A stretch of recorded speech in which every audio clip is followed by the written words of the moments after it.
I don't see a lot of examples of relationships that stood the test of time. You know, people that got married, had their family, and then died together. Yeah. Or they on that track. Yeah.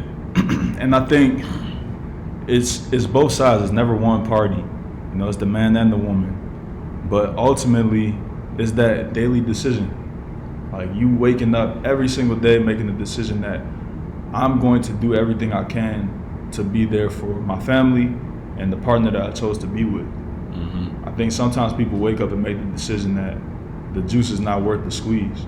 Mm. So then they start to act in accordance with that.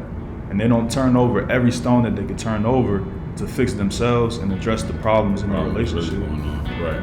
And I mean, that really messes up the whole family, bro. Quick to quit, man. Quick to quit. What's going on, people? This is Nigel. This is Brad. This is the Uplift Fitness Club podcast. All right, man. Good old days. We in podcast mode. We in podcast mode. Man, what today is, man? Man, we got. Let me get the gum out. February 15th. Get the gum out. It's February 15th, 2021. What that mean? Time already moving, man. What that mean, man? Time moving. We already in the second month in.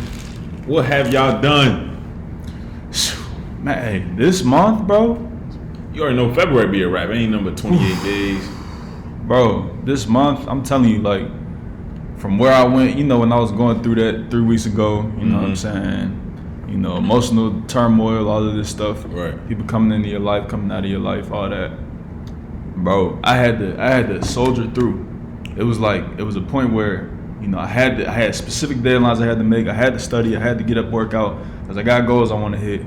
And it was like, bro, all of these things hit me at once on top of the fact that I'm being affected by external sources or external forces, right? And I had to stay the course, bro.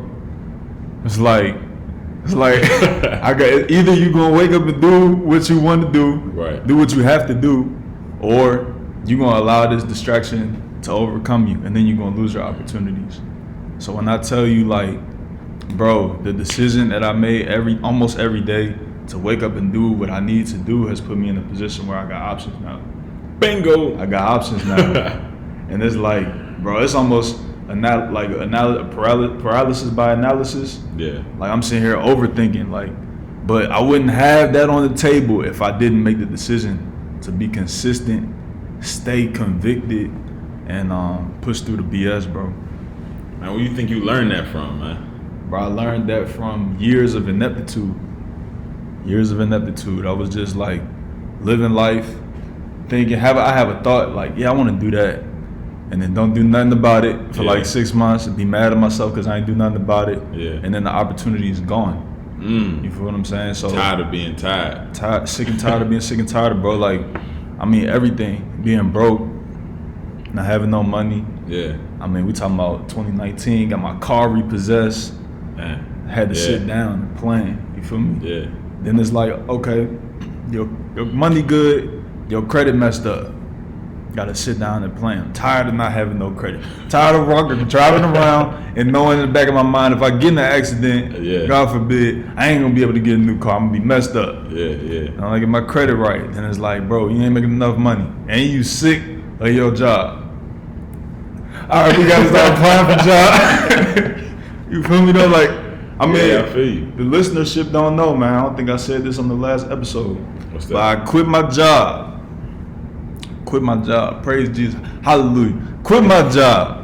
Right? I appreciate what that job gave me. Yeah. But I mean, end of the day, it wasn't the place for me to grow in the space I'm in right now. Hey, y'all go back and check out that podcast. What's it called? Stepping Back and Move Forward. Yes, sir. Yeah, that's a tough episode. And we apply. Y'all need to understand this. Everything we talking about is being applied in various capacities. Right now. So today, man, what we got, man? And today we get into fatherhood. You got kids? I ain't got no kids, man. Man, you got kids out there, man. Man, stop spreading lies, man. I ain't got no kids, man.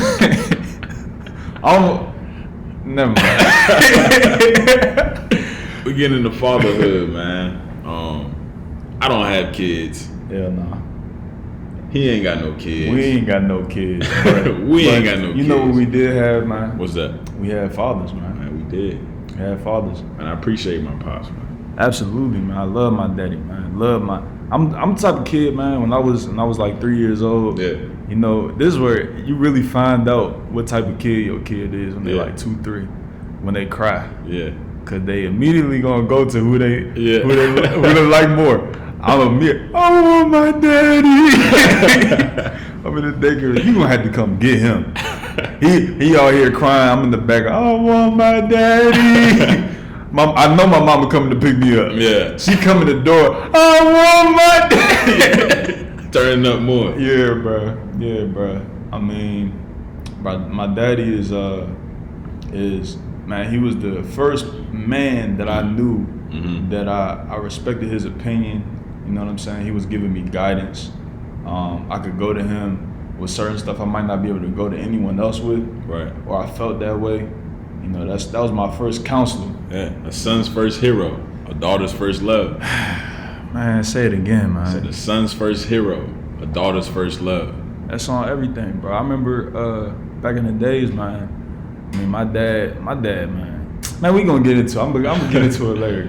What you got on fatherhood, man? You wanna shout your daddy out? Oh, man, shout out to my pops, man. You know, representing the Lowry. Mr. Junior in the building. Yeah. Representing the name strong. Yeah. I might create a third. We see. God might willing. have to, man. God willing, I might have to drop a third. That's a lot of pressure on them, man. Hey, there's a lot of pressure to carry this name. A lot of expectations. You know. You done raised them. Ain't gonna lie, you done raised them. Hey, they say what they say? Pressure creates what? Pressure bursts pipes, but it also create diamonds, though. Yeah, man. So, I mean, how we going? Man, what the biggest thing? So, does your father know his father? Yeah, absolutely. Yeah. You know, my father didn't know his father. That's crazy. Yeah. Dang. So he really did his thing, man. From Your father ain't know his he father. didn't. I mean, he knew of his father, but his father wasn't in his life. Dang. Yeah. So I mean, my pop, man, he did a real good job, you know, with breaking the cycle. Breaking the cycle and starting that fatherhood, you know, being that hero in my life, in my sister's life, providing that security, you know, that we needed. Yeah. What are some of the things that you feel like your father has taught you? And my dad, man. Just like, you know, your personality and makeup. I remember day to day. I remember my dad. First off, he told me he did a lot for me in the way of emotional intelligence, like really digging deep into like why I think the way I do, and you know, like whereas at my mom's household it was more so like I ain't got time. You know what I'm saying? For better or for worse. Sometimes you really didn't have time, or maybe it wasn't the tools to really guide me through certain things. Yeah. And because my dad wasn't in the household from a young age, like 2-3 years old, Right. it was like, you know, he's disengaged for sometimes 2 weeks at a time. So when I call, we really get into it. Right. Like we really, everything that happened from the last 2 weeks, we going through everything. Right. And it's like, you know, that kind of gave me my balance in my life where I felt like I might not have been being heard from my mom or my stepdad, you know, or my sister. At times, I could always call him. And that was something that I really grew to appreciate, especially when I became like, you know, 10 years old. Right. And I'm really starting to put together the pieces. Like, this is how I feel like the world should be. And it's not matching up with my mind's eye. So yeah, definitely that mental or emotional intelligence piece, he really helped me with that. Yeah.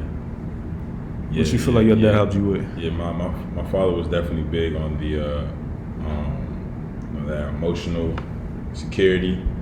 That was my scapegoat. If I'm in trouble, call my dad. Yeah. If I'm feeling great, Yeah. call my dad. For sure. You know, anything I'm watching on TV, man, you watch Stone Cold Steve Austin, call my dad. Yeah. You know. Yeah.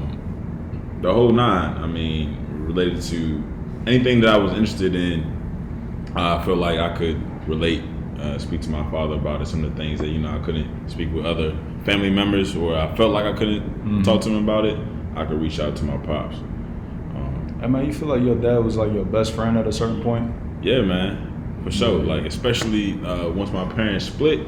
Oh man, I was going through it. Yeah. And you was older when your parents right. split, I was like first grade. Yeah, I wasn't. So like I could understand, you know, like I don't have, you know, my pops. Like it was like shock. Yeah. You know, this man who I'm about to go outside with, play basketball, throw the ball around with. You know, when I see something crazy on TV, who I'm gonna talk to about, right? My mama, she ain't trying to hear that. Yeah, my mama, you know, she about making sure I got the clothes on my back, food on the table. She gonna get it done, right? You know, what them grades looking like, right?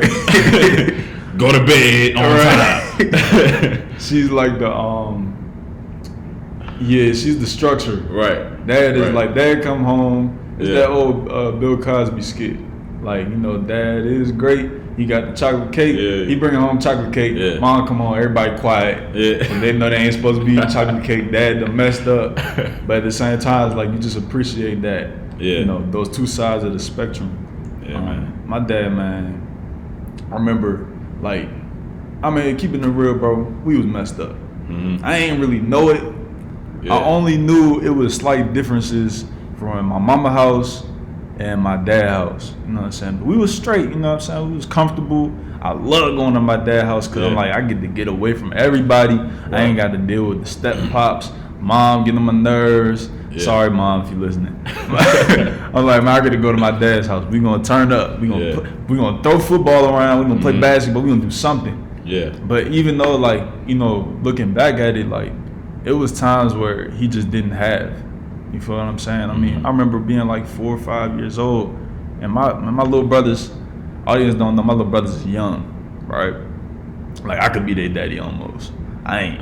Like, I could be. And when we go out, people might think I'm their daddy. Right. So like, I remember when I was their age, you know what I'm saying? He ain't have a car, so I'm on the bus with him. We taking 4 or 5 buses to get to this place, and then we got to go back on them same 4 or 5 buses at 10:30 at night. But I don't care. Yeah. Cause this is my dad. Yeah. And this is my guy right here. Yeah. I don't care where we gotta go. Man, that's crazy how we had some of the similar man, I remember, you know, my pops when he was, you know, going through that transition and getting back on his feet. Going over it. Man, he ain't even had no car, boy. He used to use his brother's car, hop on the train, then hop on the bus. And then, you know, reverse that back, going back home. Yeah, bus. I'm on the train in the brother's car. Yeah, brother's car. Yeah. We back there. And I remember, you know, once he wasn't staying out there for a while, he used to stay at a friend's house. And like you said, you know, I didn't really notice too much of the differences. Like, I know there was differences in the place, but I didn't care. Yeah, you and don't none care. Of that matters. None of that matters. You just even though see... I'm sleeping on the floor. Yeah.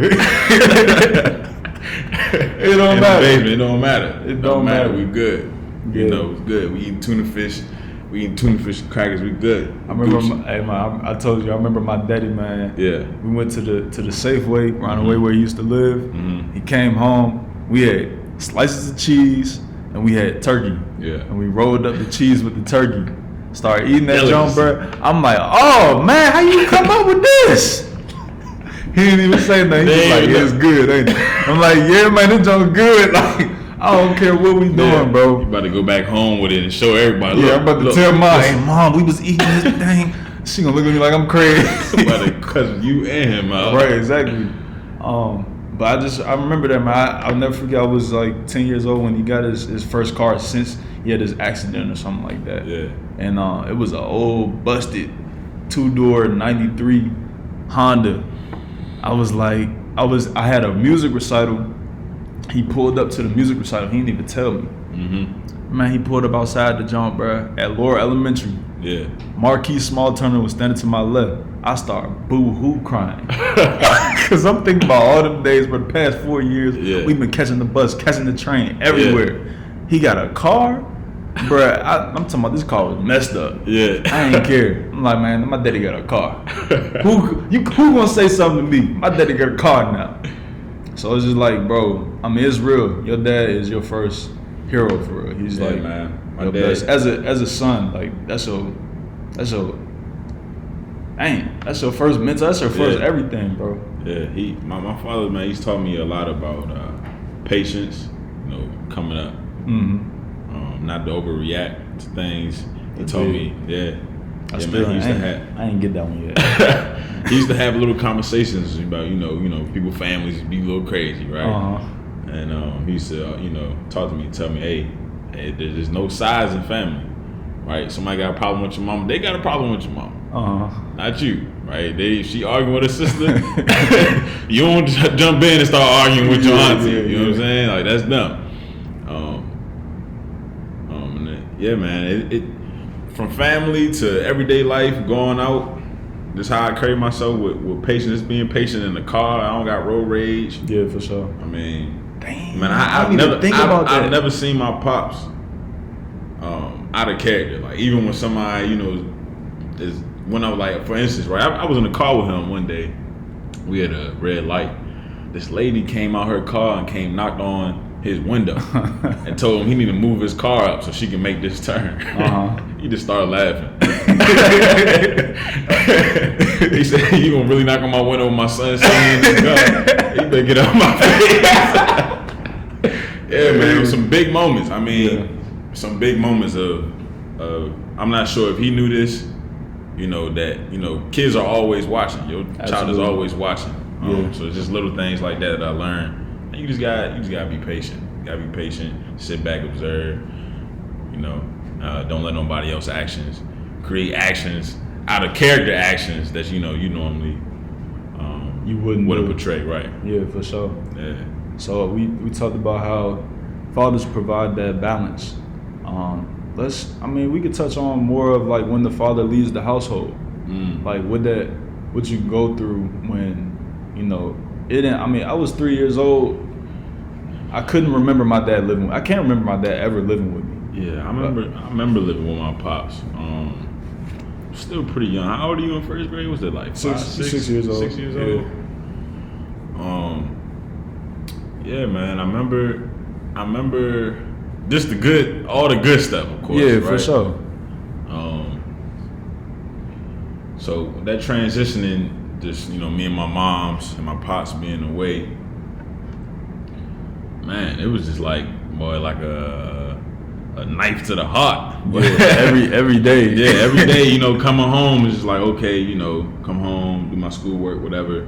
And I'm looking around, teary-eyed because my dad got around. Oh my God. There's only but so much cartoons you can watch. And we 90s baby, early 90s babies, right? Ain't like, it wasn't no online gaming. You ain't had that many distractions. There's no, different types of social media. Internet was barely a thing. And cartoons is repeating. Right. Same stuff over and over. You got about four shows. God forbid you ain't got cable. Yeah, so it's not too many things that you could, fill that void with. And your mind always gonna go back to it. Right. Yeah. So, man, it was eating me up.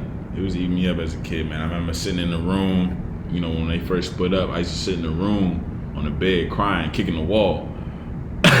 Middle of the day. My mom come kicking the door, I'm quiet. Right? All my tears stop, because I already know she's getting ready to cuss me out. Yeah. She's like, what you crying about? You miss your damn dad. Oh my God. Oh man. Nah, I remember. man. All I remember, bro, when I was 3, I do remember this. Yeah. Is that they had just split up, or maybe they had been split up for some months or years. Yeah. And I was just like, every once in a while I just ask my mom, like, why? Or my dad, I would ask both of them, like, why can't y'all just be together? Like, what's going on? And they never really provided me like a good answer, in my opinion. So I never really understood. I didn't know what the hell the problem was. Yeah. I just knew they wasn't willing to work it out. Right. And then it got time, my mom moved on, my dad moved on, and then, now it's like I'm very protective of my mother because ain't nobody there for her, like my dad not there, so I'm the daddy now. So anybody coming this how they got to go through me. Yeah. That's how I felt. You feel me? So when she ended up going with this dude, he seemed chill, the first few years. Yeah. had money, so it was lit. Now we going from we ain't got no cable, now we got cable in the house. Yeah. You know what I'm saying? Now I got PS2. Yeah. I'm 6 years old, PS2 come out. I got the PS2 Yeah. now. I got the games with it. Yeah. And it's like, it's getting comfortable now. But I'm still, you're not my dad. Like, I'm just, like, it don't matter what you do. Like, you're not my dad. And my sister, bro, she got her own experience, but, she wasn't with it from the jump. Yeah. Like, she was already like 8, 9 years old, so she could see what's going on. You already got your opinions on how life should be going. So, soon as she peeped something she ain't like, I'm talking about she went from it's me and my mom and my sister downstairs in the basement playing games and all this stuff to now it's this new dude in the equation. Every day my sister upstairs in her room. Yeah. You feel me? But I'm young, so I'm blinded. Man, that's big, man. It's crazy. I had a point in my life too where it transitioned. My mother's past marriage was something where it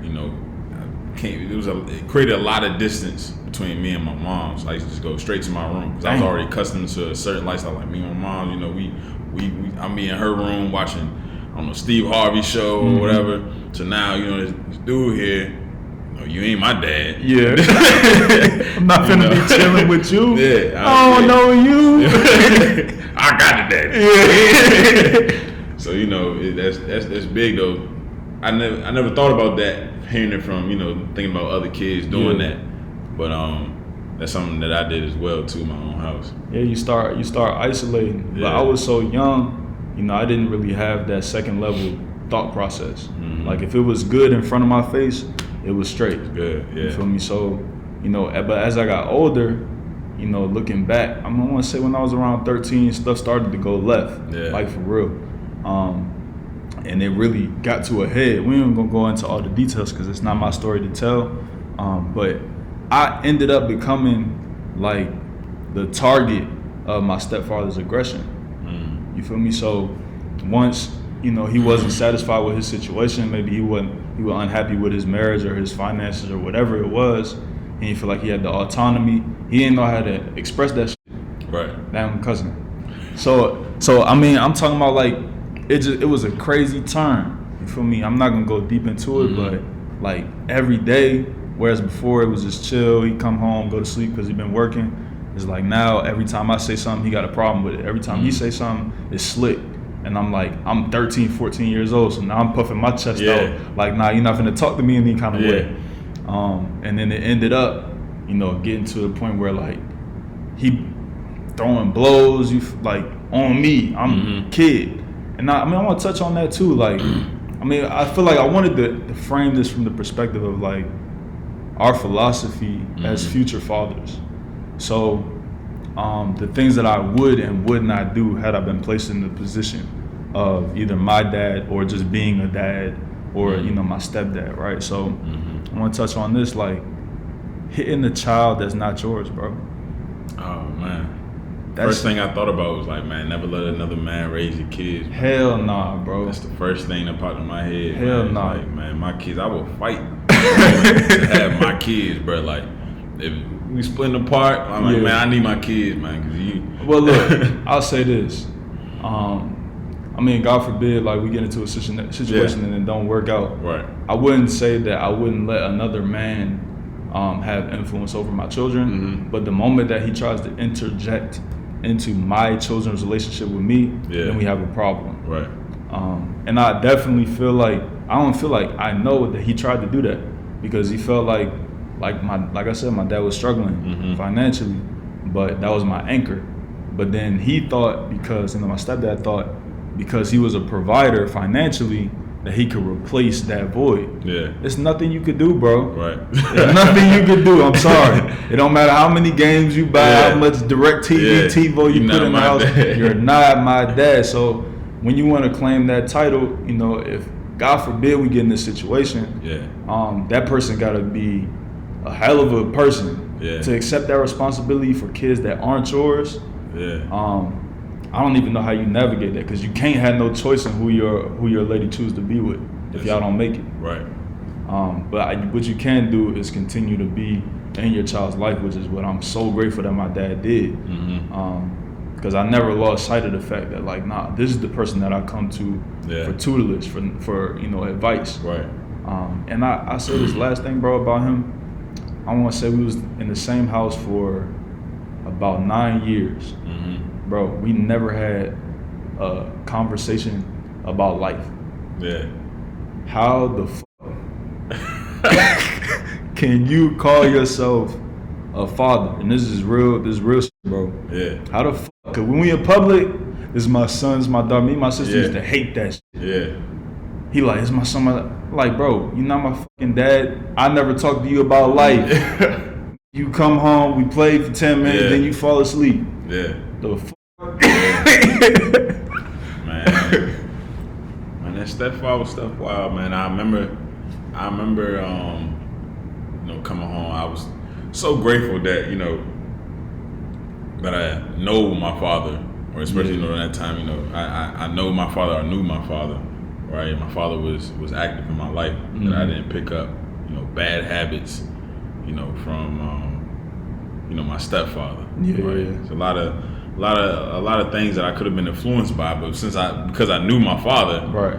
A lot of those things was vetoed, right? I was blocking all that out. Like, yeah, you already got your framework. Right, yeah. Right. Like, man, my dad don't do nothing like that. Like, man, what kind of dude is that? But yeah, I ain't even going too much details about the marriage itself. Just know it wasn't good, man. Yeah. It wasn't good. And, I'm grateful that my pops was around. For sure. To lead by example. For me to have something else to go off of in terms of, displaying what a man is supposed to be. Right. Yeah. Man. I wouldn't have like all this. I feel like I got a decent perspective. Yeah. Right. It's not perfect, but the fact that I don't just think surface, that is a large part due to my father. Right. Making the effort to call me, even when he can't come see me. Mm-hmm. I remember it was times he used to go overseas for like months at a time, but he was still checking in. Like, and this is back when it wasn't no long distance calling for cheap. Like, he had to buy a Magic Jack. You remember Magic Jacks? I don't remember that. Bro, it was this thing called Magic Jack. You put in your computer and you could call overseas for cheap, but it's still expensive. Yeah. Man, I remember he was calling me on the Magic Jack, or he come home from the. Man, it's just, man, I love you, Daddy, man. I love you, man. We're gonna move forward though. So what does it mean to be a father? Like, what does that ultimately mean? Man, I mean, about that action, boss. Elaborate. Gotta elaborate. What does it mean to be a father? It's somebody who's taking accountability, right? Like I touched on before, is that you're the man that's providing that security, emotionally and physically in the household. Mm-hmm. It's a person that's making decisions for the better of the family. Provider, a teacher.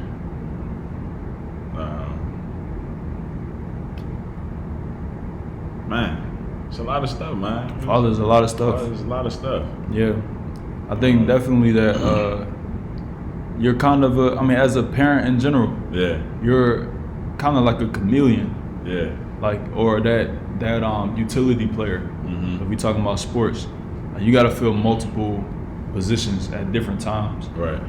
And I think the part of the problem with previous generations and even this generation, because it's not perfect now, is that men were only taught to provide and to be security. Right. So you only really, you're called on when there's discipline issues, and by discipline, corporal punishment, hitting your kids, or when your mom can't, the mom can't handle the situation, I'm gonna call your daddy, or you there to turn up. Man, it's crazy, man. I probably got, not probably, I got one whipping from my pops, right? And the whipping lasted about 15 seconds, right? It was probably about 4 or 5 hits. Yeah. But you know, I had so much respect for my dad, even you know, from an early age. Yeah. Like all he had to do was snap his finger and this point. You know, and I was acting right. Bro, my dad, I think he never beat me. Yeah. He plugged me on the head Yeah. like probably 6 times in my Yeah. life. And that, bro, I'm talking about my mama could go ham. Yeah, Belt yeah. with the hand, pick You up a already know. shoe. I'm almost anything. the same person, man. I'm like, yeah, I mean, I'm gonna cry in the moment, but afterwards I'm Yeah. gonna still feel like maybe I was right. Yeah, My yeah. dad plugged me in the head or just look at me with disappointment. Right. You rated. Yeah, the father look is something different, man. I'm on the floor. Actually, man, I remember my mom, you know, getting pissed with my pops for not like whipping me and stuff like how she whipped me. Yeah, right? yeah. But yeah, boy, my mama whipping this boy. Boy, I had to Floyd Mayweather out. Do you think when your dad left the house that your mom felt like she had to be more aggressive? Nah, it's tough. It's tough for my mom's, man, because she put in a lot of hours during those times coming up. I want to say till I was around high school. She put in a lot of hours to build a foundation for herself financially, For sure. and you know, within her I career. was just telling you, but your mama is a beast. I never thought about it. Yeah, But the neighborhood she in, yeah, we was in that neighborhood. yeah, Them houses is expensive. yeah, I was like, hold up. I literally put it together last year. yeah. It's like, man, Brad mama is a beast. What the hell? Yeah, man. So even if she was trying to play that role, to my memory right now, not so much. She used to really go ham on my father when she felt like something needed to be done, and you know, in terms of how I've been behaving, or you know, whether it was regards to school or whatever she felt like, you know, she felt that a man should be doing. She just go ham on my pops and tell him, you need to do this to your son, and because he ain't listening to me. I used to get them phone calls too. I used to, and I'd be standing right there. Can't say nothing. I'm just like, but everything she said, but don't shut up. But actually, yeah, man. So, but yeah, during those times when my mom, she was putting in a lot of work to get, you know, where she's at right now, or to, you know, to provide for myself, and you know, herself. So, yeah, man, I had a lot of free time in the crib growing up. I used to play some loud music, mama. Nah, for real, man. That's crazy, man. We got such a similar experience as far as parenting. Cause my mom was doing the same thing, even when she was with somebody. It was times. I mean, I ain't seen my mama from 7 o'clock in the morning till 7, 8 o'clock at night. So that's when I learned to cook. I learned to make I'm making 10 pancakes, stacking them up. Hey, you was making pancakes? I was making pancakes and omelets. I became a waffle guru. That too. I was making waffles. But that's after I got older though. Yeah, okay. I was like 13 making a waffle. Man, I was making so much waffles, man. Yeah. Mama come home like, I just bought this box. How? Oh, I'm man. like, well, I done ate it. I had waffles this morning. Scratching my head. You trying to come up with a reasonable way. So I didn't eat lunch. Today. I had a headache. I ain't eat lunch. I came home. I made some more waffles. Because waffles was fire. And look, you was at work. Right. You wasn't come home late. So I made some more waffles for dinner. Oh my God. Yeah, man, about 6, 7, 8 waffles getting eaten. I was doing that. Then I was hitting up the Hot Pockets. My sister, bro, if she hear this, she'll die laughing, bro. Yeah. I'm talking about, we used to get the Costco, like 20 pack of Hot Pockets, right? Yeah. Them Hot Pockets be gone in about 3 days. Hey, it was like that with the Pop Top. I come home every day, bro, and I'm not just putting them in the microwave. At this time, I remember my sister messed up. She showed me that if you put them in the oven, they way better. She used to cut them open to get the heat out. Put the little slit in them. Oh my God, bro! I put them in the microwave. You just trying to crush them. Ain't got time. Wait, you talking about after you take it out? Yeah. Nah, I used to burn the roof of my mouth, bro. Oh, okay. I used to do that, but I got tired. You was patient though. Yeah, I got tired of burning my thing out of my mouth. Them I got hot time. pockets, bro. Yeah. Hey, But yeah, your dad is like a jack of all trades, you know. And if you're really proficient, then you like the big joker, because it's like, you know, you have that discernment. If you're really tapped into, you know, your manhood and you're secure within yourself, then you can kind of see things on a different level, especially if you're not emotionally invested. You know, when a mom comes to you, you might be able to give them the other side, especially if you're referring to your son. You know what I'm saying? Sometimes I feel like dads struggle to detach themselves emotionally when it comes to their daughters. But you know, if you're really, I haven't even really seen a father deal with a daughter, you know what I'm saying, in that capacity, and really give them the security to be comfortable within themselves. But I just know that you can't really treat them different. I feel like people mess up a lot of times because they put the son on, you know, the morality and the integrity track, and they tell them you have to provide, and then they don't give any of those tools to their daughters. right. So then the daughter gets entitled, and they just go through life thinking everything's going to be provided for them. And then when they meet the real world, they don't learn that everyone is not like your dad. Like everyone is not going to have your best interest at heart. Right. I might be off base, but that's just my experience. Yeah. So, hey man, your dad is deep.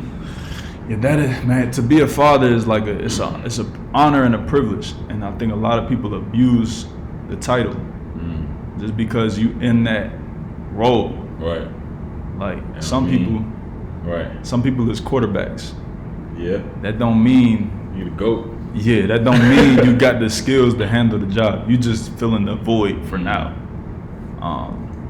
So I want to end with this, man. I was talking to my mom just about our family, and I was talking to her basically saying, like, you know, I don't see a lot of examples of relationships that stood the test of time. You know, people that got married, had their family, and then died together. Yeah. Or they on that track. Yeah. And I think it's both sides. It's never one party. You know, it's the man and the woman. But ultimately, it's that daily decision. Like, you waking up every single day making the decision that I'm going to do everything I can to be there for my family and the partner that I chose to be with. I think sometimes people wake up and make the decision that the juice is not worth the squeeze. So then they start to act in accordance with that. And they don't turn over every stone that they could turn over to fix themselves and address the problems in their relationship. Really going on. Right. And I mean, that really messes up the whole family, bro. Quick to quit, man. Quick to quit. Yeah. When it get hard. Yeah. Quick to quit, man. When it get tough. That's when you find out what the what the man is all about. Ladies too. Yeah, for sure. When times get rough. Yeah, it's tough. I mean, I can't disparage nobody for finding themselves in that position. Yeah. Because I can't say that I would do any differently because I haven't been there before. Right. But I just know how it has affected myself and the other people in my family. And it's like, bro, in 2021, we got all these resources, all of these things that we know we can do to improve ourselves. We know that, like, you know, those instantaneous thoughts where you just have that desire for something, is ultimately gonna be your downfall. Okay, if you're aware of this, then we have to fix ourselves. And I feel like we spend way too much time trying to fix everybody else. For sure, man. I mean, you see it. I mean, you go on social media now, you would think everybody else is the problem. Ain't nobody the problem. That's true. Everybody make a post, everybody else got something wrong with them. Ain't nobody got nothing wrong with them. Yeah, everything perfect. Everything perfect. Yeah. Everybody else crazy. For sure. You know everybody else is crazy. Everybody crazy, man. Everybody want their way. Hey, shout out to the fathers out there, man. For sure, man. It ain't even Father's Day, man. But hey, if you a dad and you holding it down, I don't care if you a young boy, like, for real, them young, man, you young and you got kids, man, more power to you, dog. It's a lot of people we went to high school with, they dads twice, 2 times, 3 times over. Yeah. I mean, it's admirable for you to stay in that position and be that person. But now it's time, you know, if you're not growing, you feel like your situation not changing, then you got to take steps to improve yourself, because you're the only person that you have control over. You can only control your destiny. So, you know, be that rock for your kids. Be that example of a person who persists through the times where you uncertain. You know what I'm saying? I mean, that kind of wraps it all up, man. When we started, I talked about this past month. Yeah. Everything I done been through. That's what a father is. He's the rock. You feel what I'm saying? Yeah. He's the anchor. Yeah. You gotta. Well, life is hard. Yeah, man. Yeah. That was. That's a. Write it down. You can't wait your whole life to make a change. Believe in yourself. Innovate with integrity and intentionality.